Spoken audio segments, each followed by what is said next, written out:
The 2024 wide receiver draft class has the potential to be one of the best wideout classes in NFL history, if not the best. The three big names at the top, Marvin Harrison Jr., Malik Nabers, and Rome Odunze, all could have very well been the number one overall player if they were part of any other draft class. Everybody has rightfully sang the flowers of those guys at length, but it doesn't stop there. The sheer depth of this class at the position is what truly sets this group apart. A whopping 10 wideouts were selected among the top 37 picks in the draft, which is a record as far as I can tell. Needless to say, everybody and their mother has a favorite among this next group of pass catchers. I love quite a few of them in fact, but there's one such receiver that I truly believe is a can't-miss prospect, and that man who landed in Los Angeles is none other than Ladd McConkey of Georgia. Hold up, did he just say what I think he just said? Yes, just like the term generational, the phrase can't miss also gets thrown around far too often these days. However, as my podcast co-host often criticizes me for not making enough hot takes on my channel, just know that I do not use the phrase lightly. If you're not super familiar with McConkey's game, you may be wondering how a 5'11", 185-pound white receiver who never had more than 762 receiving yards in a season could be a can't-miss prospect. The key to understanding McConkey's profile is by actually diving deep into his film and attaching meaningful numbers to that film study. Relying on stereotypes and assumptions will get you nowhere but left in the dust, as McConkey also often does to the DBs who drew the unfortunate assignment of covering him. Ladd McConkey may never reach the prolific heights of the top three guys in this class, but because he is such a well-rounded player, his floor is extremely high. He is a ready-made plug-and-play receiver who could instantly elevate any NFL offense from day one. Let's dive in. As referenced earlier, based on his size and race, McConkey is far too often labeled with the Wes Welker, Julian Edelman, Danny Amendola, Hunter Renfrow, insert random white slot receiver here comparison. If someone makes one of those comparisons in earnest, you should know that it is not worth even talking ball with them. For starters, one need not even look further than the workout numbers to see a meaningful difference. Take Renfrow for example. He and McConkey are relatively the same size, however back in 2019, Renfrow ran a 4.59 40-yard dash, which put him in the 22nd percentile of over 1,000 receiver prospects charted since 2011. Meanwhile, McConkey ran a 4.39 40, which placed him in the 86th percentile. Additionally, McConkey's broad jump nicely placed in the 69th percentile, whereas Renfrow's put him in the 18th percentile. In fact, the player McConkey most compares to workout-wise is Garrett Wilson, who was drafted 10th overall 2 years ago. 1/8 of an inch difference in height, 3-pound difference in weight, 100th of a second difference in 40 time, an inch of a difference in broad jump, and the same exact vertical jump. Point being, Ladd McConkey is a certified athlete, no sneakiness about it. Per Lee Platte, McConkey had a relative athletic score of 9.33 out of a possible 10.0, which ranked him 216 out of 3,188 receivers measured since 1987. That puts him in the 93rd percentile, which is pretty decent, FYI. But what about play styles? Well, perhaps the biggest difference between McConkey and those listed previously besides the workout numbers is simply where they are used on the field. The Edelmans, Renfrows, and Amendolas of the world were slot receivers through and through. You might be surprised to learn, however, that McConkey played the majority of his snaps lined up out wide. In his college career, McConkey played outside receiver on 64.8% of his snaps, and that's even while playing roughly an even split between outside and slot in his freshman season. The more he saw the field, the more he lined up out wide, as he played 70.1% of his 2022 snaps and 72.8% of his 2023 snaps on the outside. This much is evident in the routes that McConkey runs too. Per reception perception, McConkey ran a slant, curl, or flat on just 30.8% of his sampled routes in 2023. Needless to say, that is far from what a typical slot receiver route tree looks like. The majority of McConkey's work came in the intermediate area, playing the role of traditional flanker. His most often run routes were in fact posts, outs, and digs. And let me tell you, this dude is the king of the out route. He had an 83.3% success rate at getting open on out routes, and the film backs that up. Just check this play in the SEC Championship against Alabama. McConkey has a stupid ability to sell the vertical on every route, which always has the DB on his heels. His pristine footwork, upper body shakes, and high IQ to snap routes off at the perfect time are why he's able to gain 5 yards of separation seemingly so easily. Oh, and if you were wondering, the corner that he burned in this clip was Terrion Arnold, the 24th overall pick in this year's draft. The fear that McConkey instills in DBs on these routes is justified based on his success rates on the entire route tree. He is excellent at getting open on the deeper go routes and post routes, not to mention being, quote, in the green on 8 of the 10 routes in the standard route tree. Make no mistake, McConkey is no one-trick pony. Considering this player is also an out-route wizard among other similarities, a real pro comparison for McConkey would actually be Tyler Lockett, the longtime Seahawk. The two have eerily similar measurables and workout numbers, only McConkey is slightly bigger. Both players are technicians who are just as proficient at winning as an outside flanker as they are at winning from the vertical slot. They can both get open on any route at any level of the field despite their relatively smaller frames. Now, where McConkey has room to grow is against press coverage, something that Lockett also had to improve at early on in his career. Ladd had just a 44.4% success rate versus press in 2023 per reception, albeit on just 18 attempts. Lockett, meanwhile, has developed into one of the game's very best versus the press, eclipsing a 76% success rate in the category every year from 2019 to his most recently charted season in 2022. Getting stronger would obviously help Ladd improve in this area, but simply tightening up on the little things that he's already good at can go a long way as well. He's shown that he can do so before, as evidenced in this great rep versus Florida. Shutter foot release off the snap to read the DB. As soon as the DB reaches out, McConkey hits him with a mean swim to the outside to gain the advantage and gain a first down. But while McConkey may not quite stack up with Lockett versus the press as of yet, one area where Ladd actually outshines him is after the catch. Again, small sample size caveats here, but McConkey broke multiple tackles on a mind-boggling 31.3% of his in-space attempts, which is by far the highest percentage in the class as charted per reception. He was brought down on first contact on just 50% of his in-space opportunities, which was also top 5 in the class. Despite the sample size, I honestly don't believe there's any reason to worry about this part of McConkey's game translating to the next level, however, because he has the full arsenal of moves at his disposal.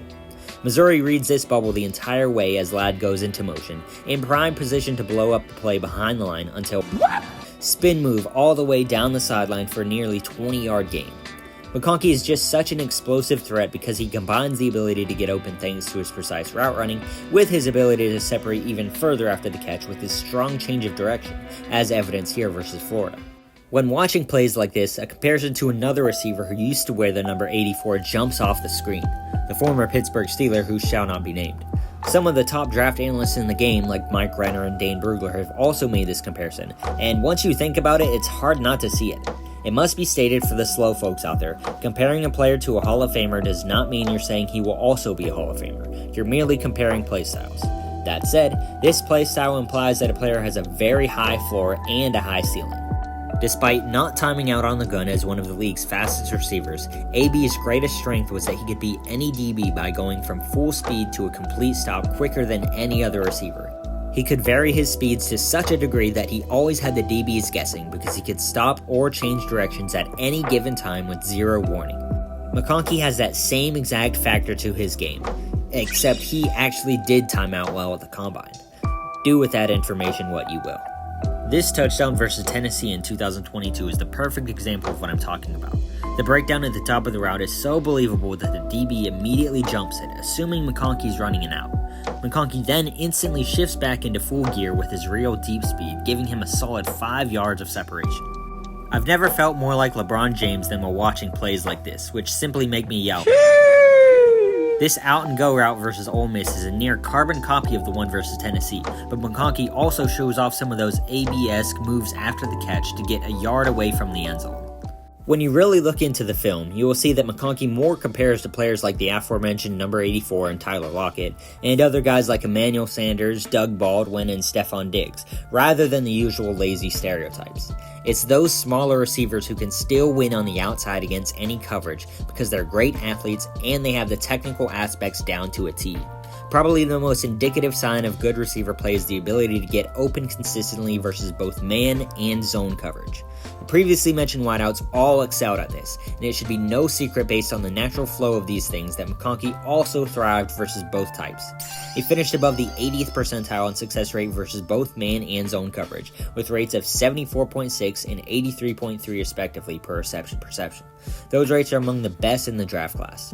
RP has charted the top 16 wideouts in the class thus far, and only Odunze, Ricky Pearsall, and Jermaine Burton were better against man, while just Odunze and Jalen Polk were better versus zone.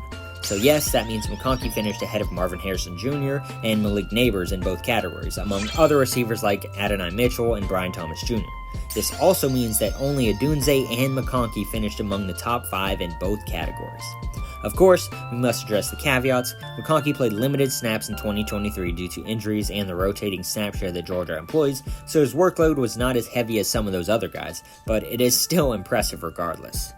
Another one of the most stable metrics for receivers is yards per route run. To put it very simply, YPRR is the best way to measure production against opportunity. It is one of Pro Football Focus's most predictive stats year to year, regardless of position. McConkey had a career mark of 2.54 in the stat while at Georgia. That ranked him in the 92nd percentile and 5th among all draft-eligible FBS wideouts in 2024. Similar to reception perception, McConkey also grades out well in PFF's other stable metrics, those being receiving grade versus single coverage, in which he ranks in the 85th percentile, and receiving grade versus zone coverage, where he placed in the 89th percentile. Again, no matter how you shake it, McConkey shines bright every single time. Now, I know I said that McConkey is a plug-and-play wideout who can instantly elevate any NFL offense, which is true, but what specifically will he bring to the Chargers from day one? For one, to say that McConkey fills a huge need at wide receiver for LA would be an understatement. Their receiving core as a whole gained the least separation in the league, with last year's first-round pick Quentin Johnston and Mike Williams being two of the biggest defenders. Williams, despite his numerous injuries in LA, was one of the Chargers' longtime starters at wideout, along with veteran Keenan Allen, and both were let go this offseason amongst all the changes. Allen, while he still had one of the best seasons of his career last year, is getting up there in age and is almost exclusively an underneath player at this point. Because of this huge need, many expected LA to select Malik Nabers with the 5th overall pick. However, they opted to select stud tackle Joe Alt to shore up another huge area of need. And honestly, considering their respective position groups, the Chargers coming out of things with McConkey and Alt is better than a potential combination of Nabers and any tackle available in the second round. Now, LA didn't make any other splash additions at the position this offseason, so the rest of the receiver room is filled with a combination of unproven players and journeymen, so McConkey has a huge opportunity in front of him. Despite what I have said throughout this video about McConkey being far more than the slot receiver he is stereotyped out to be, with the traits of the rest of the receiver room, he will likely start out primarily as the team starter in that role, with DJ Chark and Joshua Palmer on the outside. That said, with McConkey's versatility, it would be a shock if the team did not utilize him all over the field when they can. New OC Greg Roman has stated that McConkey will be, quote, a little bit of a Swiss Army knife for the Chargers, so he will not be pigeonholed into one role. Georgia often ran McConkey on some end rounds to take advantage of his open field skills to exquisite success, so don't be surprised to see him used in that manner. With Jim Harbaugh coming aboard as head coach with Roman as offensive coordinator, many expect the team to revert to a run-heavy scheme, as both have been known for exactly that in their stints with previous teams. To a degree, yes, the Chargers will likely run the ball more in 2024. After all, the team has finished top 5 in pass attempts in each of the past 4 seasons since Justin Herbert was drafted. Combined with the lack of weapons in comparison to past years, with general regression from the new regime, that number is bound to come down some. But it does seem to be overblown. As MIBPJ on Twitter, who is a great follow for football nerds and especially Chargers fans, pointed out in this study, the notion of the Harbaugh-Roman era Niners being so run-heavy was largely a result of the team being so dominant and thus having the need to grind out the clock at the end of games.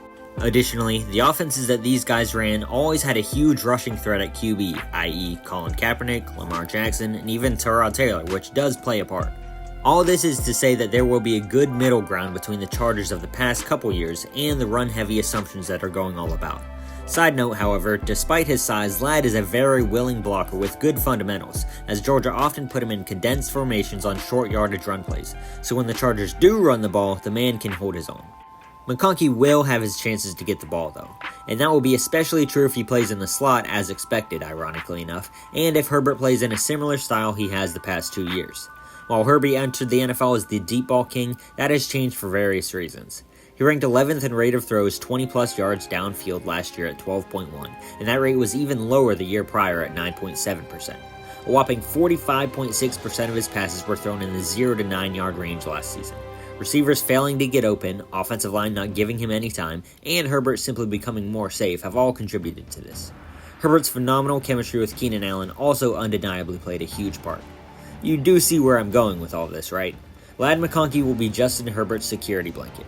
Barring injury, I would be shocked if he did not lead the team in receptions as a rookie. He has the potential to be what Keenan Allen was for Herbert, as he will always be open, only faster, and more of a downfield and outside threat.